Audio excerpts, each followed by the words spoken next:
Live mula sa GMA Network Center. 20 taonang nakatutok. 24 oras.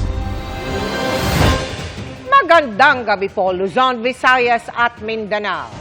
2 araw matapos ang pagbabanta ni Vice President Sara Duterte laban sa Pangulo, unang ginang at House Speaker, pumalag si Pangulong Bongbong Marcos sa anyay kriminal na aksyon. Ayon sa Pangulo, hindi niya yan palalampasin. Hindi anya dapat itokhang ang katotohanan at sagutin na lamang daw ang lehitimong tanong ng Kongreso tungkol sa paggamit ng OVP sa confidential funds. Dahil din sa banta, tinawag ng Justice Department na mastermind ng assassination plot ang bise sabay sa paglatag ng mas mahigpit na seguridad ng Pangulo.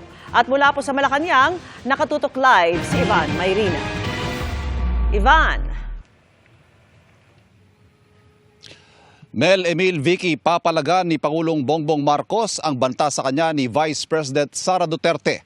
Samantala, ang Justice Department naman sinabing maaring panagutin si VP Sara na mga kasong kriminal, administratibo at pwede rin siyang matanggalan ng lisensya bilang abogado.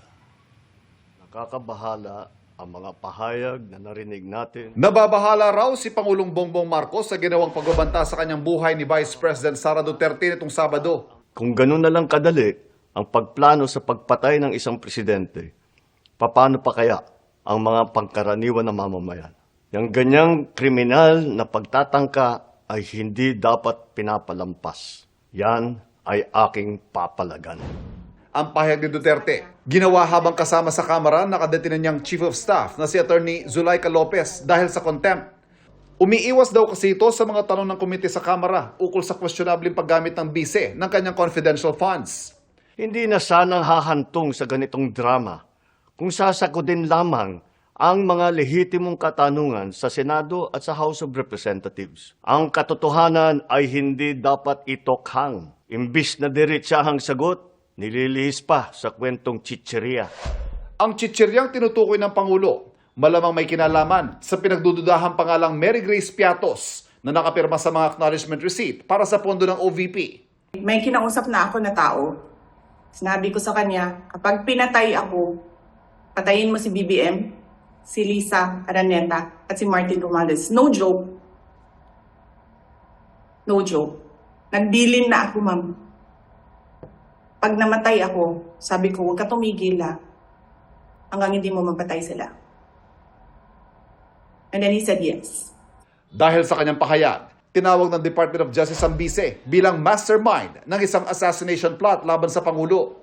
The premeditated plot to assassinate the president, as declared by the self-confessed mastermind, will now face legal consequences. We will use all the resources of government, all law enforcement agents, to find out the identity of this assassin and the legal consequences arising out of this criminal plot will be dealt with the full force of the law. And we will give the Vice President a chance to explain. Ang sabi ni Vice President Duterte, pinapapatay niya ang Pangulo kapag may pumatay sa kanya. Sabi ng DOJ, If such an event happens, who will benefit? She is the beneficiary of the death of the President. So her words have to be taken in the proper context. ipapasumpi na daw ng NBI si VP Sara at bibigyan ito ng 5 araw para humarap sa otoridad. Sabi ng DOJ, maraming pwedeng ihain na kasong kriminal sa vice-presidente. Pwede rin siyang disiplinahin ng ombudsman at maaring madisbar o matanggalan ng lisensya bilang abogado. Very bad precedent for our country if we will not take legal action on these kinds of threat coming from a very high-ranking official. We have to maintain order in a civilized society by adherence to the rule of law. And we will apply the full strength and force of the law. A threat to the president is a threat to every Filipino because he is the one expected to deliver the service. And if he is impeded because of death threats, then it is a disservice to our people. Noong nakaupong Pangulong ama ng vice-presidente na si Rodrigo Duterte, inaresto at kinasuhan ng isang teacher. Matapos ito magpahayag sa social media, nababayaran niya ng 50 million pesos kung sino makakapatay kay Pangulong Rodrigo Duterte. pero nadismiss ang kaso dahil sa teknikalidad. Bilang tugon sa itinuturing nilang seryosong banta sa buhay ng Pangulo, dinoble na ng Presidential Security Command ang kanilang seguridad. Naka-red alert daw sila simula nitong Sabado at maghihigpit sa pagbabantay sa Pangulo sa mga susunod na araw. Biyaheng United Arab Emirates ang Pangulo ngayong gabi para sa isang working visit. Paano pa kaya ang mga pagkaraniwan ng Bukod sa biyahe ng Pangulo patungong UAE ngayong gabi, wala pang inilalabas na schedule ang Pangulo ng kanyang opisina sa mga susunod na araw, bagamat wala naman daw abiso na lilimitahan ang kanyang mga public engagement sa gitna ng itinuturing nilang seryosong banta sa kanyang buhay. Vicky? Maraming salamat sa iyo, Ivan Mayrina. Direktang banta raw sa demokrasya ng bansa ang mga binitiwang banta ni Vice President Sara Duterte ayon kay House Speaker Martin Romualdez. May mga kongresista ring kumondena sa mga aksyon ng bise at nanawagan ng investigasyon para mapanagot ang pangalawang Pangulo. Nakatutok si Maki Pulido. Sa plenaryo ng Kamara, sinagot ni Speaker Martin Romualdez ang mga banat ni Vice President Sara Duterte.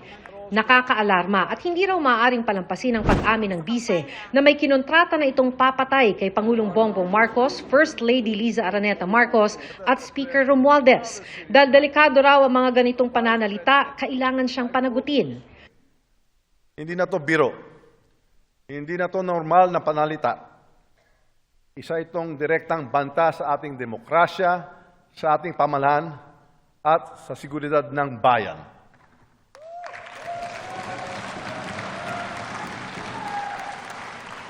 Such statement is not just reckless, it is dangerous.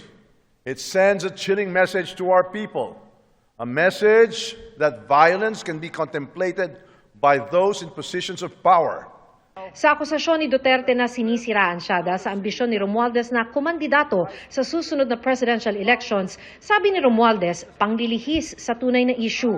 Nililihis daw ni Duterte ang atensyon ng publiko sa mga kwestiyon sa paggamit ng pondo ng Office of the Vice President at Department of Education.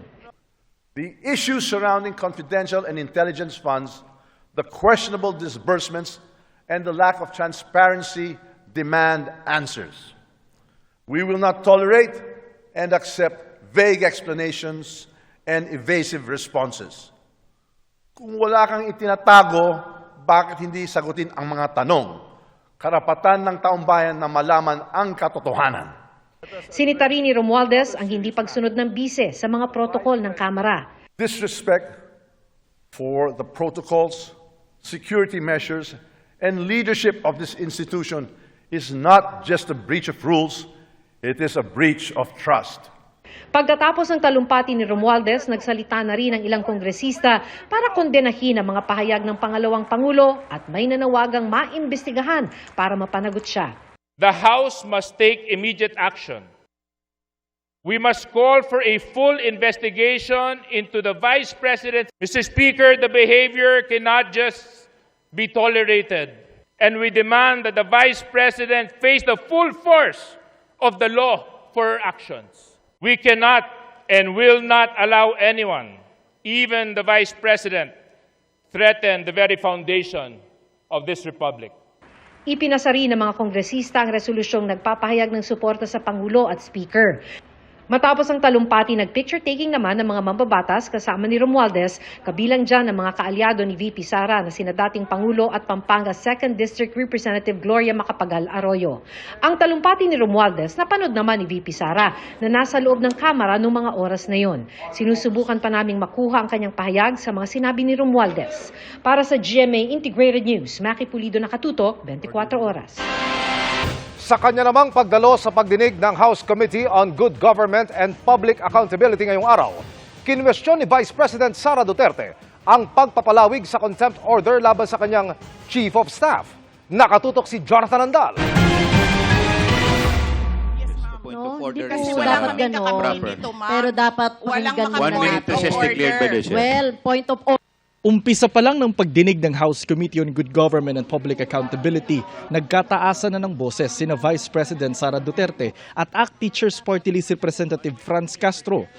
Nang suspindihin saglit ang pagdinig, napatayo ang bise at pinuntahan ang mga kongresistang namumuno ng komite. Kinu-question kasi ng bise kung bakit hindi kaagad binigyan ng kopya ng dokumento ang Office of the Vice President o OVP staff na ginigisa kanina ng komite. How can you ask a resource person without giving him copies? Without giving him Mr. copies? Chair, point of order. Kasamang humarap ng bise ang 4 na OVP staff na ngayon lang dumalo at ipinaaresto ng komite dahil sa ilang beses na hindi pagsipot sa mga pagdinig.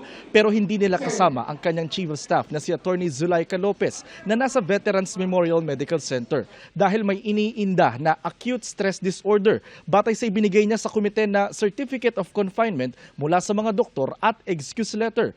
Pero pinuna ito ng isang kongresista. Hindi po naman po sinasabi dito ng kanyang mga doktor na hindi po siya physically incapable of attending today's hearing. I just find it a little bit odd, Mr. Chair, na hindi binanggit dito na dahil sa kanyang kondisyon, hindi siya makakarating. Dahil hindi dumalo ngayon si Lopez at dahil sa mga nangyari nitong weekend, nagdesisyon ng komite na dagdagan pa ng 5 araw ang contempt order kay Lopez na dapat matatapos na ngayong araw na ito. I move, Mr. Chair, that the period of detention of Attorney Lopez be 10 days instead of 5 days. Kasi hindi na siya makaka-attend ngayon, ano.